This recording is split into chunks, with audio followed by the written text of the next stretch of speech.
Michael, thank you for taking a few minutes to talk to me. Absolutely. Thanks for having me. So how has your NADA trip been this year?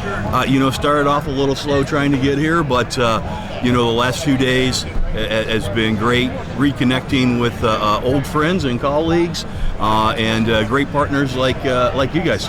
Great. So what were you here, what'd you come looking for?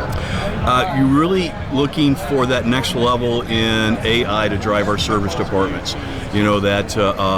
Being able to really take those inbound calls and turn those into true appointments, removing a service advisor's time from answering the phones, or even a BDC agent's time from answering the phones to schedule an appointment. So really looking to improve the overall just communication, time it takes to answer those phone calls, but to truly convert that into an appointment, next service, appointment need-driven outcome.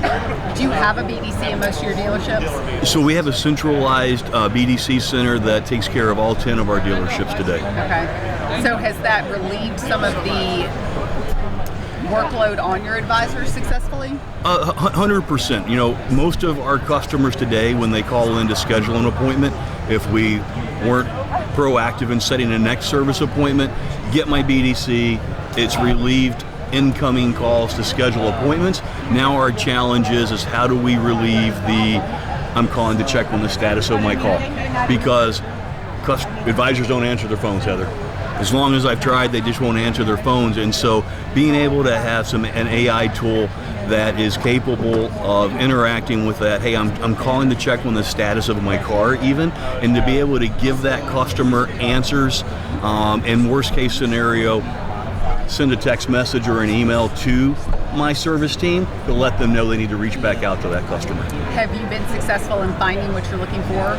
We're getting close. TVI partnering with UNOTIFI has got a great tool that I hear is coming out soon. It is. That yes, from what I see might really be able to take care of both of those touch points. It's a really robust tool. It looks to be, right? I mean, the way that you can customize the interaction, it's almost talking like to a real human on the other end. Yeah.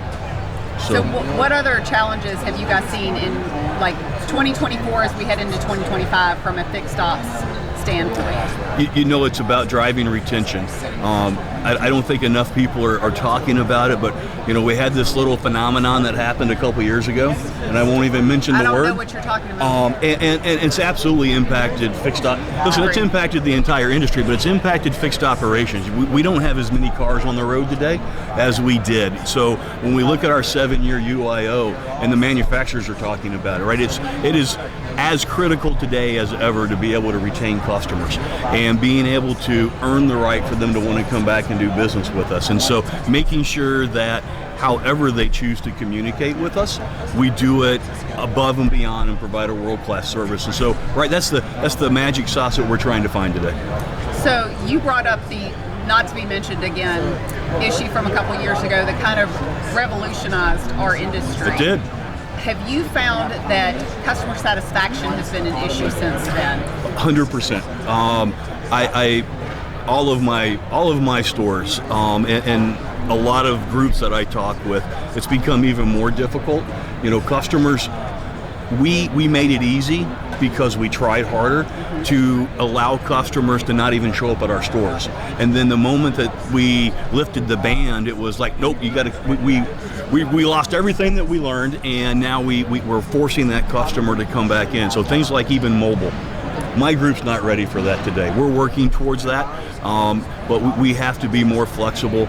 We have to engage differently today and provide a better overall service. And so it's about finding those couple tools that really allow us to leverage what we're trying to do in our stores. I do see several stores that are starting to offer the valet service where we come to you, or the Ford Mobile service where they come to them. Yep. And I do see that has definitely picked up since the COVID pandemic because customers wouldn't leave their house, and so almost created a spoiled child where we don't want to go back to having to work a little bit harder. Right. No, listen, mobile is absolutely something that if you're not looking at today, you need to be. And then having a tool that lets you really track that and schedule that is very important.